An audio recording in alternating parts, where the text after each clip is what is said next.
Instead of saying I was bugging, I'd say I'm multitasking. I loved Spike Lee's Netflix series She's Gotta Have It, starring the gorgeous ass DeWanda Wise. And by loved the series, I mean I loved the first season. The second season was basura, and we do not acknowledge that it exists. If you've never seen the show or Spike Lee's 80s classic movie it was based on, She's Gotta Have It is about Nola Darling and all the shit she's doing with all the men she's whose names are Jamie, Greer, and Mars. Jamie is somebody else's husband and father. Greer is a narcissist, and Mars is a brokey who used to her friend. Nola's also briefly involved with a woman named Opal, but can't nobody convince me that Nola or the series writers were ever on Opal's run for real, so neither am I. I mean, they make her a big focal point of season 2, but like I said, that season doesn't exist. The show also explored topics like gentrification, SA, harassment, the black female form, feminism, poverty, mental health in the black community, the police, criminal justice, art and music, sexuality, and more. They accomplished a lot in just 10 episodes, but we are birds, so we will be tabling all of that deep shit in order to drag Nola's handling of her interpersonal relationships. Because the first painful truth I'd like to start with is, Nola Darling is almost as unlikable as Olivia Pope. However, and importantly, that is not a critique of the show. I would not have them do anything differently. I am all for as much representation of different kinds of black female protagonists as possible. I do not need to like Nola Darling or see myself in her, although, as a black woman who lived and dated in Brooklyn throughout my 20s, the vibes of shows like this will always be immaculate for me personally. And at the time, I was in fact in my 20s in Brooklyn dating, so love it. But I don't have to like or see myself in Nola Darling because a black woman, especially a fictitious one, should be able to exist without being forced to represent every single black woman and what we think black women should be or what we believe we should tell the world that we are. I can dislike Nola Darling and still want to hear her story and watch her develop over the course of the show. A criticism of Nola Darling is not an indictment of black female sexual liberation or of this show. We watch tons of amazing shows about problematic, awful characters that everyone around them seems to love for no reason. Please see Mad Men's Don Draper, one of the worst fictional human beings to ever do it, and we are able to love the show. And I think it's worth saying that because every time I make a video analyzing a character or a storyline like I did with Lily and Marshall or Stella and Ted and How I Met Your Mother, there are always a ton of people taking that to mean that they shouldn't like the show or I don't like the show or that because we're able to point out the flaws in some characters that means we shouldn't like the show or that the show is bad. A show can be amazing and have a litany of problematic characters. That's what's giving you something to watch and discuss by having these entertaining storylines to consume. It's what gives you something to think of. It's a show, not a purity test. Analysis is not criticism.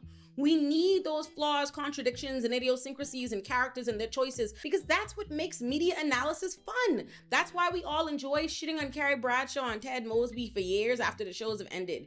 Characters are created to be complicated for a reason, to hold contradictions, just like life. They're meant to make you think more deeply about what you're consuming. That's why Scandal is iconic and so is Olivia Pope, even though she's not necessarily the best person. The same is true for Sex and the City, How I Met Your Mother, and a litany of other shows. Not liking a character or shit, maybe not even liking any of the characters, does not mean the show isn't good or that you shouldn't like the show or consume the show. You're not supposed to like everyone, and characters are not meant to be perfect, wonderful people. So if I see one more, I can't believe people watch this show, or I can't believe I thought this show was good because I revealed to you that the protagonist in the show has flaws that they were deliberately ridden with, my head is going to spin. Anyway, I am getting off topic. So I say all that to say, She's Gotta Have It is no exception. It's a great show with a problematic protagonist so that you have something to assess. But before we start talking about why Nola grinds my gears, let me first shoot her some bail because it is important to note that each and every one of Nola's men are all sleeping with other women. And this sparks no criticism at any point during the season from she or anyone else or from viewers.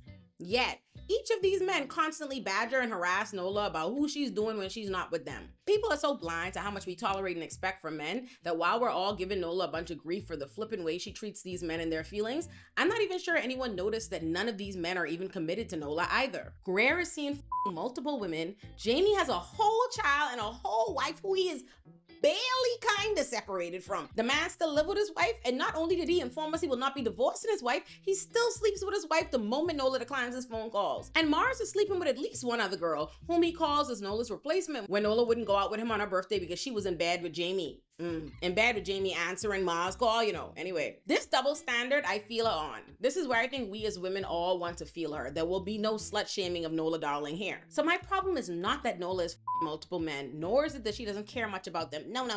The problem with Nola is that Nola does the most. The most. Nola Darling is by all accounts immature, to say the least. She's not immature because she doesn't want to settle down or commit, or because she's a woman maintaining several sexual relationships. All that is fine. Nola is immature because she's a pretty shallow person that uses art as a mask to be fake deep and often contradicts herself because she don't really be knowing what she's talking about. In one breath, she says she doesn't believe in labels. Then in the next, she calls herself a polyamorous pansexual. Nola operates like a college freshman that just took their first women's gender studies class, has not done any of the readings, but now thinks she's a scholar. What makes her immature is that she's quick to define herself by labels she clearly doesn't understand. Because polyamory has to do with multiple relationships where all participants are aware and on board. Nola is not in any relationships. Nola is having sex with 4 different people that she occasionally calls on for help should it serve her interest in the moment. But she is very explicitly not in any kind of relationship with any of them, and she is dishonest about each and every one of these relationships to each and every one of her partners. There is absolutely no transparency on Nola's part, nor do any of her partners consent to the bullshit Nola has them in.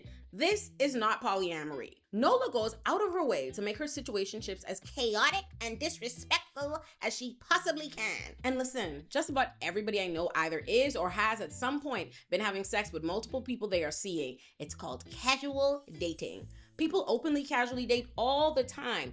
The difference between everyone else and Nola is that only Nola feels the name to name their bed the loving bed and to declare a bright line rule that she can't have sex anywhere but the loving bed in order to make it a thing. No one but Nola is having conversations about the other people they're sleeping with beyond merely stating that there are other people. No one is answering other sexual partners' phone calls while in bed with their other partners only to still be trying to be secretive and lying about what she's doing. And last, but certainly not least, in fact, the most. This is her doing the most. We damn sure are not inviting everyone we are to Thanksgiving dinner under false pretenses and capping the evening off with a painting of each of them naked so they could literally size their dicks up next to each other. And if we did do some insane shit like that, we damn sure would not have the participate in the dance sequence to Raspberry Beret by Prince. Nola is a toxic, diabolical queen. She does not have to do any of the nonsense she does, but she lives for the drama and attention these men feed her. That's all. She is no different than Greer. She can just tell each of them she was seeing 2 other men and a woman. Oh no, a text or a call wouldn't have done the trick. She needed to trick them into sitting through Thanksgiving dinner, emasculating soft porn, and a dance number. There is nothing grown, respectful, or transparent about the way Nola makes moves. Nola knows that Jamie is a married man, but she continues to sleep with him because 1, Nola couldn't give a less who gets hurt by the things she does. We'll get back to this when we talk about Clorinda and Mars later. And because 2, Jamie is essentially her sugar daddy, so she is relying on this married man to pay her bills. Here's where Nola really blew my mind. At one point, Jamie's wife realizes this is not only cheating, he's spending their hard-earned money on bitches. So when she see this Nola $10,000 for a painting, she stopped that check immediately, as she should. And can we just talk about how wild this Jamie is to bring a self-portrait of his side bitch that he spent $10,000 on into his marital home? His wife better than me. Jamie would have come up missing. And this bitch Nola, the one willfully and blissfully this woman's husband, gets pissed at the thought that Jamie's wife could have been responsible for canceling her check because she felt humiliated by the experience. And I'm like, bitch, what? Hold on. You don't feel humiliated by woman husband so he could pay your bills, but you feel humiliated. She put a stop to it. Dog. Oh, if I spit. Nola uses these men to minimize and humiliate one another all the time. But both media and real life are filled with infinite examples of men using women that way, so I could get over that. What really irks my nerves about Nola is how entitled she is and what a lousy, selfish, and self-righteous friend she is. I actually have a list of grievances with Nola. 1, Nola is as entitled as they come, as evidenced by her cursing Jamie the entire out because his wife that she knows about stopped an exorbitant $10,000 check for a painting Nola knew otherwise would not have sold at all, and that Jamie only bought for that much because he's infatuated by her, because he's her. 2, Nola is irresponsible and lives above her means, which is why she cursed Jamie the entire out about that $10,000 check, because she otherwise had no way to pay her rent, because she does shit like buy a $500 Forever 21 dress she knew she couldn't afford and still pay her rent because she's expecting another woman husband to pick up the tab. Oh my God.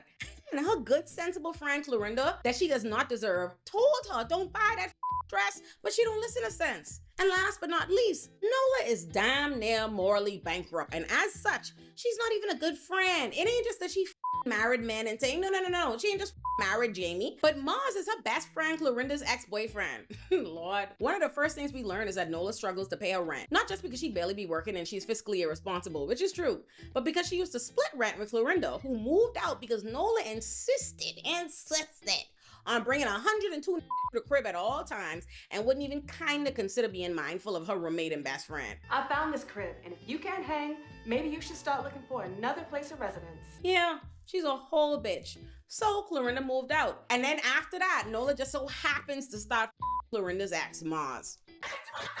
Dog, let me tell y'all something right now. It is egregious to get with your friend's ex in just about every circumstances. There are a few exceptions to this rule, but I can't think of one for real. But it's extra unacceptable when 1, the friend is so clearly not with the shits, as Clorinda is clearly not. By the way, don't ask me anything about Mars Blackman. Ever. No, you and Mars, still a sore subject to me. You broke the code, girl. And 2, when you don't even want the man for anything but sex. If your friend date him, she clearly had real feelings for the man. Why disrespect the friendship just to add the man to a roster of men you only casually sleep with? And Clorinda's not the only friend Nola is less than kind to. Nola is highly critical of Shemeka, who she clearly sees as beneath her in some way because she and her similarly fake woke mom have adopted this tired argument that black women who get perms or wear weave don't love themselves or their blackness. They get even more judgmental when Shemeka expresses a desire to get ass shots to make her butt bigger. God, let me tell you something. Shemeka better than me. Cause imagine a bitch who somebody else's husband, her friend's ex, and a narcissist who would scream his own name in bed, not hers, tell you you don't love yourself. Shemeka? That's a good one, because I would have had Nola crying in the corner in fetal position by the time I finished with her. It's one thing to know you don't want a relationship. It is another thing entirely to be moving and shaking without regard to anyone around you. Nola's only real redeeming qualities are that she is beautiful and she is artistically talented. But quite frankly, she is everything she does not like in each of the men she's sleeping with. She's a narcissist like Rare, she is no more self-sufficient than Mars, and she is whimsical and stubborn like Jamie. But Nola is fake deep, so she says that she doesn't want to be with Mars, Rare, or Jamie because they all, quote, simply want to possess her and make her into what they want. But that is simply not true about Mars. Mars is not only the only man that fits into multiple aspects of Nola's life, he's the only one that tries to. Jamie's wife makes clear that every few years, Jamie claims to be in love with some young woman he's having an affair with. That's his thing. The man is cheating man. Nola is not special. She fills a role in his life. Jamie and Nola know virtually nothing about each other. Nola didn't even know where this man grew up till mid-season, which we learn is vital to how he has chosen to craft his entire identity and his life, right down to his marriage, his family, and how he moves. Jamie and Nola only like the idea of each other, and Nola seems to like the idea of Jamie the least of all her. Jamie and Nola only exist in her loving bed or in a restaurant that he doesn't find her suited for. Jamie is the perfect example of a rich man who has affairs with young women that make him feel strong and needed. And Greer was the epitome of, you fucking with niggas that thinking they cuter than you? Oh. Greer is a narcissist that likes Nola almost purely because he's intrigued by the fact that she, unlike other women he's involved with, doesn't want to date him. He doesn't become romantically interested in her until he sees her work at the art gallery. And that's only because it made him think of what he wants for his own photography and inspired something in him. It's more about how she makes him feel about himself. Greer had seen tons of artwork by Nola. He's literally posed for a portrait she's done, and he met her drawing a photo of him. And he was never impressed before.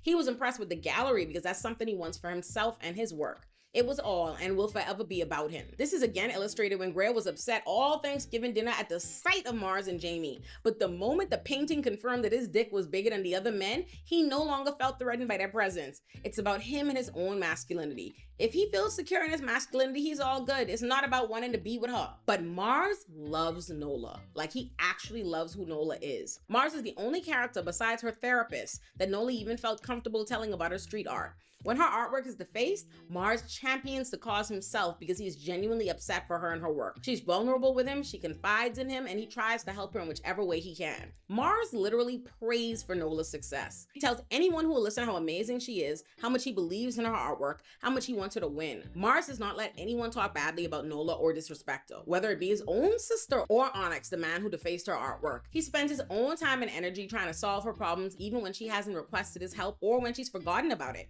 He prioritizes her. When Nola didn't have anyone to take her artwork to the gallery, she called Mars because she knew she could count on him. And she could.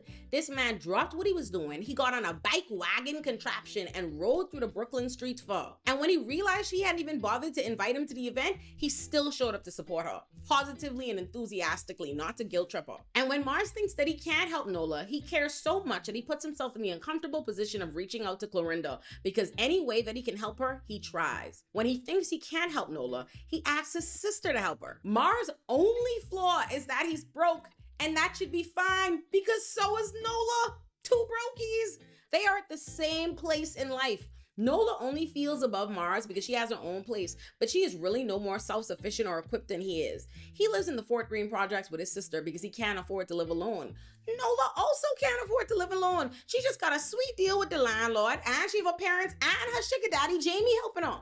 But left to her own devices, she would be ass out just like Mars. So this idea that Mars doesn't have his shit together enough to be with her is an idea her ego created. Nola seems to be missing the mark with her insistence that all these men try to possess her and change her into what they want her to be. That may be generally true about most men, and about Jamie and Greer, yes, but Mars does not try to possess Nola. Mars doesn't just like how she fits into any particular narrative in his life. He just cares about her. He allows her to be who she is in all her problematic glory.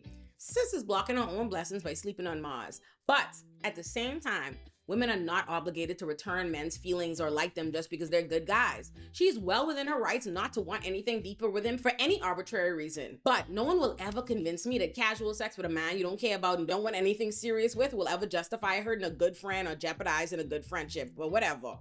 All in all, Nola Darling is the problem, and I wish I could see you on my TV screen again. To all my longtime fans who love my cat Raheem, and I think some of y'all even love Raheem more than me, child, but to all of y'all, you can finally get your own Raheem plushie. I partnered with YouTooz to do a limited drop, so you have until March 11th to get your own. They are so cute, and honestly, they're actually really fucking big. A nice good old big Raheem head. They're so cute. Get your own, and when you do, please tag me when you get yours. Y'all should subscribe to the Patreon. I put, for the people who want to hear me doing all my cursing, we put the uncensored versions of every recap on the Patreon. So do that.